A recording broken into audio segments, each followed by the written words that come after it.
Assalamualaikum warahmatullahi wabarakatuh. Anak-anak Bapak, siswa kelas 7.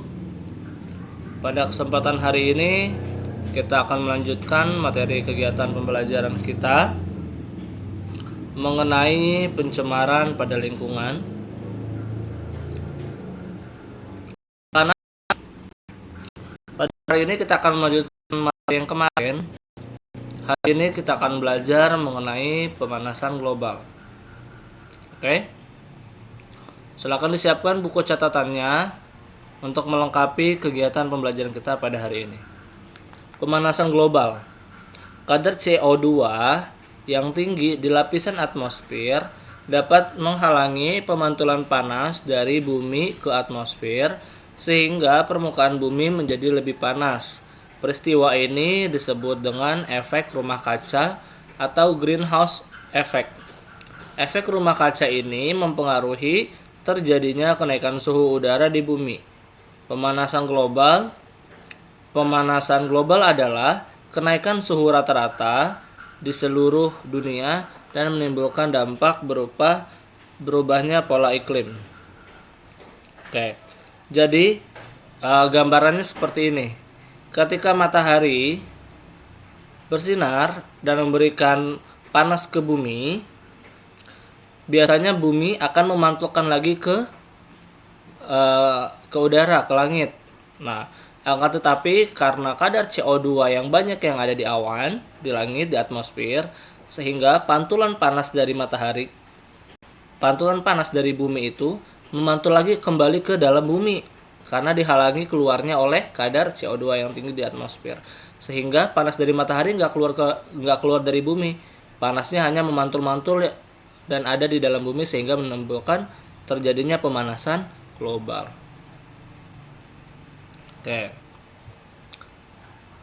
Berikutnya kita akan mempelajari tentang tata cara mengurangi pencemaran udara. Ada 5 hal yang bisa kita lakukan untuk mengurangi pencemaran udara. Yang pertama, kita menggunakan bahan bakar yang ramah lingkungan untuk kendaraan kita. Yang kedua, kurangi mengkonsumsi kendaraan. Yang ketiga, kalau untuk perjalanan yang relatif dekat, gunakanlah sepeda. Yang keempat, lakukanlah gerakan penanaman pohon untuk memperbanyak produksi oksigen. Yang kelima, mengolah asap pabrik seperti yang dilakukan oleh PT Semen Padang, yaitu mengubah asap pabrik menjadi listrik yang disebut dengan pembangkit listrik tenaga asap. Berikutnya, pencemaran air. Apakah yang termasuk ke dalam dampak pencemaran air? Pencemaran air dapat menyebabkan hal yang sangat buruk bagi kehidupan. Di antaranya adalah yang pertama, dia dapat menjadi penyebab terjadinya banjir. Jika musim hujan tiba, maka di berita akan disajikan materi mengenai berita banjir. Banjir terjadi karena penumpukan sampah yang menyumbat dan mendangkalkan selokan-selokan sungai serta danau. Yang kedua yang dapat menyebabkan pencemaran air adalah sumber air yang menghilang. Hal buruk akibat dari pencemaran air adalah sumber air yang bersih menjadi menghilang. Air yang bersih sangat dibutuhkan oleh makhluk hidup. Namun jika pencemaran air sudah terjadi, air bersih lambat laun akan menghilang sehingga seluruh makhluk hidup di bumi ini akan menjadi terancam punah karena kekurangan sumber air yang bersih. Yang keempat adalah pencemaran air sangat merusak ekosistem. Tidak heran telah banyak tumbuhan dan hewan yang punah karena ekosistemnya yang rusak. Ya, gara-gara airnya tercemar, maka sumber minum untuk hewan-hewan akan tidak ada. Akhirnya terjadilah kepunahan pada sebuah ekosistem. Yang kelima, kerugian bagi pencari ikan di sekitar sungai, muara, danau, dan laut yang telah digunakan sebagai tempat penangkapan ikan menggunakan bom. Zat kimia sulit untuk hilang karena ikan enggan datang ke tempat itu lagi dan menjadi sulit untuk menangkap dan mencarinya. Jadi kalau misalkan ada pencari ikan yang menggunakan bom, jadi lautnya menjadi tercemar, ikannya menjadi tercemar, nanti ikannya tidak mau lagi balik ke situ sehingga menyebabkan kerugian bagi para pencari ikan atau nelayan. Nah, dampak pencemaran air, penanggulangan terjadinya pencemaran air.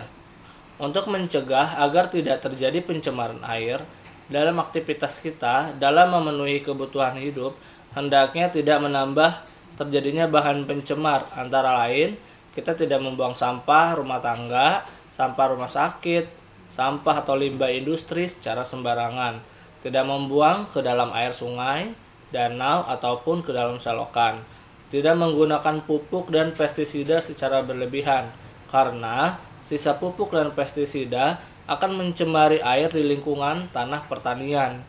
Tidak menggunakan deterjen fosfat, karena senyawa fosfat merupakan makanan bagi tanaman air seperti enceng gondok yang nanti dapat menyebabkan terjadinya pencemaran air.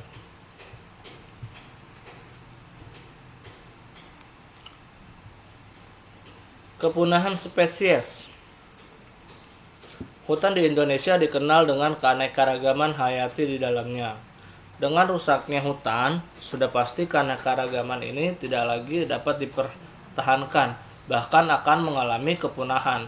Dalam peringatan Hari Keragaman Hayati Sedunia 2 tahun yang lalu, Departemen Kehutanan mengumumkan bahwa setiap harinya Indonesia kehilangan satu spesies punah dan kehilangan hampir 70% habitat alami pada 10 tahun terakhir ini. Ini adalah gambar dari terjadinya kebakaran hutan. Nah, kebakaran hutan juga bisa menyebabkan terjadinya kepunahan spesies.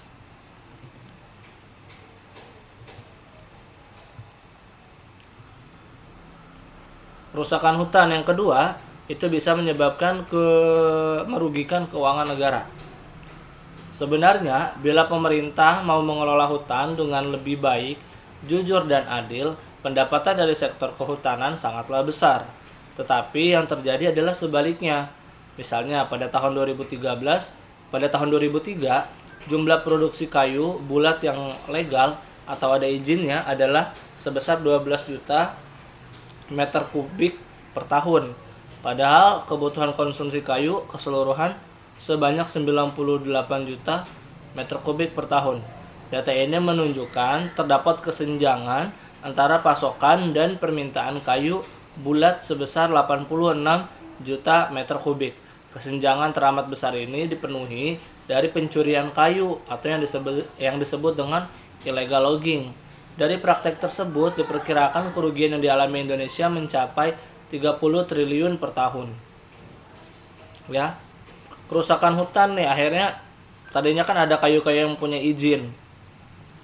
Ternyata kayu yang mempunyai izin itu yang bisa dipenuhi hanya 12 juta. Sementara kebutuhan di negara kita butuh 98 juta. Akhirnya banyak orang-orang yang melakukan kegiatan illegal logging, mengambil kayu dari hutan secara ilegal, mencuri kayu sebanyak 86 juta untuk memenuhi kebutuhan pasar.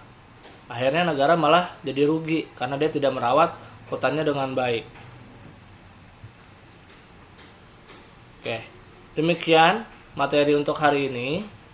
Apabila ada materi yang terlewatkan, silakan kamu buka lagi videonya dari awal dan kamu catat dengan lengkap dari buku kamu. Bapak akhiri pertemuan kita hari ini. Assalamualaikum warahmatullahi wabarakatuh.